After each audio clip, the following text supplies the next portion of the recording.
Hi there, this is JP with Ivy Labs Education. I am here today in our brand spanking new Pittsburgh Loft Style Operations Center, where we're going to be housing all of our consultants, or at least the new ones that we're going to have to service all of our Asian clients and clients from around the world this coming summer and fall. I've only got about 10 minutes because apparently if the file is too big you can't send it via email unless you use some kind of a third party. So we're going to keep it short. So what I wanted to do today, you should know who I am. I imagine Alice has gone over that part already. I've been doing this, this will be my 18th season coming up. I've got several of the top type degrees myself. I used to work with Kaplan. I've had roles as an admissions ambassador with Duke and Cornell. 1 second, please. And I've been very successful working with Alice and Ivy Labs over the last 6 years. So what you're probably wondering most of all is how can you separate yourself from competing applicants, and most especially from competing Chinese applicants, because those are your prime competitors, right? So I have some notes and I just want to go over them with you so you get some value out of this talk. You know, we offer the 10-step program, which is very good, especially good for Chinese applicants, because there are particular components of that 10-step program that are certainly applicable, and even more applicable if you're a Chinese applicant. As you guys may or may not know, the number of mainland Chinese, and including Hong Kong, applicants to American colleges has gone from something like 30,000 4 years ago to something like 300,000. And it's predicted that by 2015, more Chinese will be applying to American colleges as freshmen than Americans. So it's competitive enough as it is, but it's going to get exponentially more competitive. So with that in mind, I wanted to give you some ideas, certain things that I've observed over the years that I don't see as many Chinese applicants presenting. And this is important information for you to know, because you need to know, who your primary competitor is and what they typically bring to an admissions office in terms of their credentials, right? Because that's primarily who you're competing with. So, for the last 5 or 6 years, Alice and I have built this sort of strategy for our Chinese applicants around the notion of alpha attributes among Chinese applicants and beta attributes. Beta being the attributes in the Chinese applications that we don't see as frequently. But we noticed early on that it was precisely those attributes that created differentiation between certain Chinese applicants and other Chinese applicants. So we call those beta factors. And beta factors are things like any explicit or even implicit forms of creativity, athletics, anything sort of non-standard, volunteer work. As you all may have gathered, it's a little different in Hong Kong, but in mainland China, there actually aren't that many opportunities for volunteer work, which is a shame, and we don't know how that came to be, and it's getting better. And we can certainly help with that as part of the 10-step program.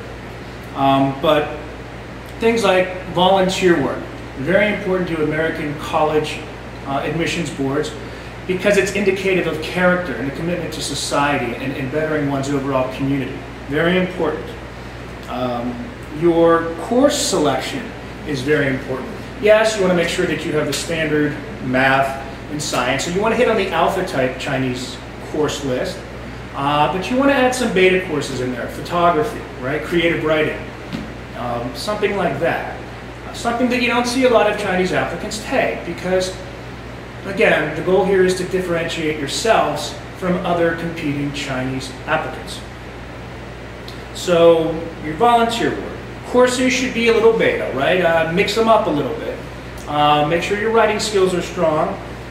They pay particular attention to your writing skills, because that's something that is a differentiating factor. If your high school offers AP courses and whatnot, Try to take as many of those as possible. It's become one of those sort of ancillary aspects of competition, especially among the hyper-competitive Chinese applicants. And then, of course, you've got things like athletics. And we have some pretty funny stories about how some of our Chinese applicants who have engaged in non-traditional Chinese athletics, which would be like badminton, right, tennis, to a lesser extent swimming and diving. We've got stories about some of our Chinese applicants that do things like skydiving, that do things like spelunking, which is cave exploring, right? Do things like football, American style football, ice hockey.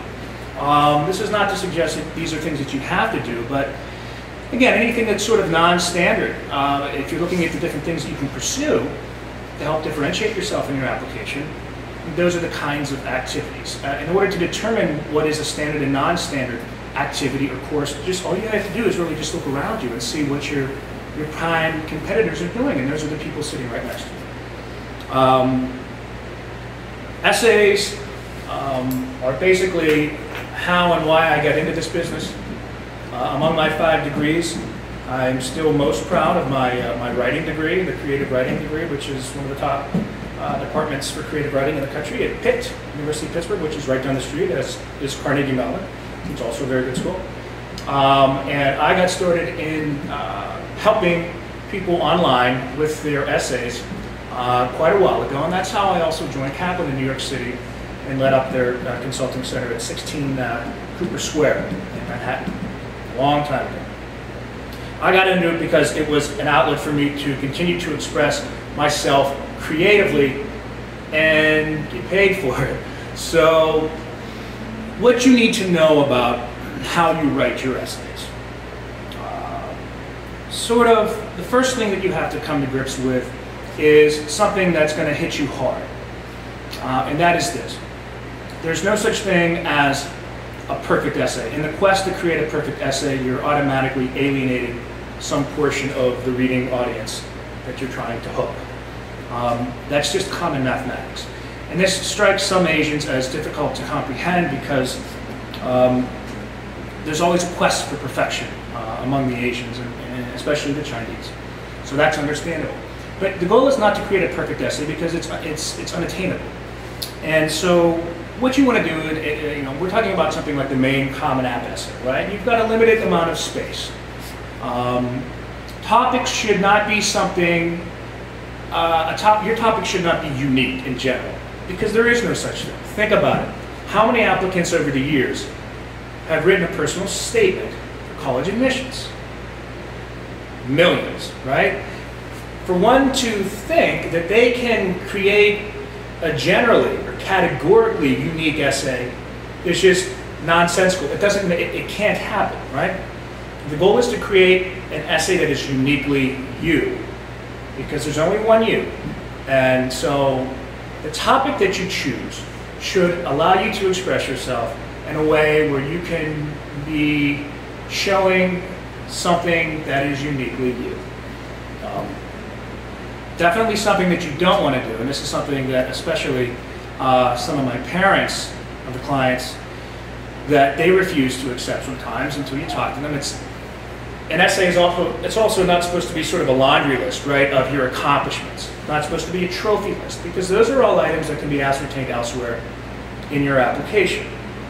So one of the best essays that I ever helped a young man write, who ultimately ended up getting into Harvard College, was about a piece of bubble gum that he got stuck on his shoe in the subway in New York.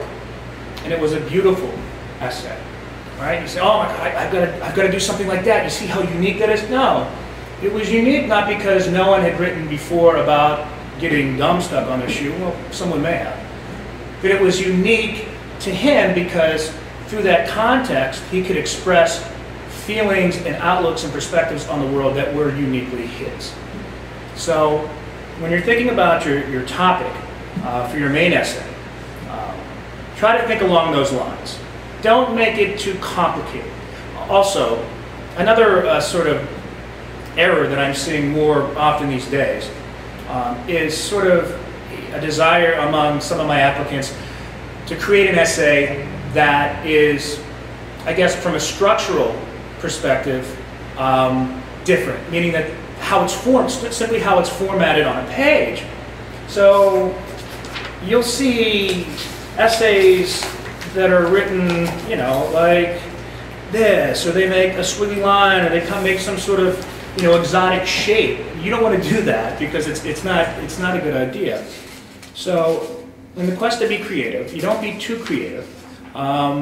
Be creative with how you find your unique self and how you represent that to the admissions committee. I believe that that's what's most important.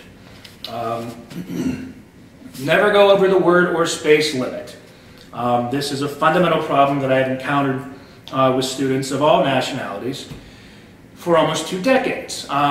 When you go over the limit, whether it's word count, character count, or page count, you are implicitly telling the admissions committee that they have poor judgment by having set that limit on you.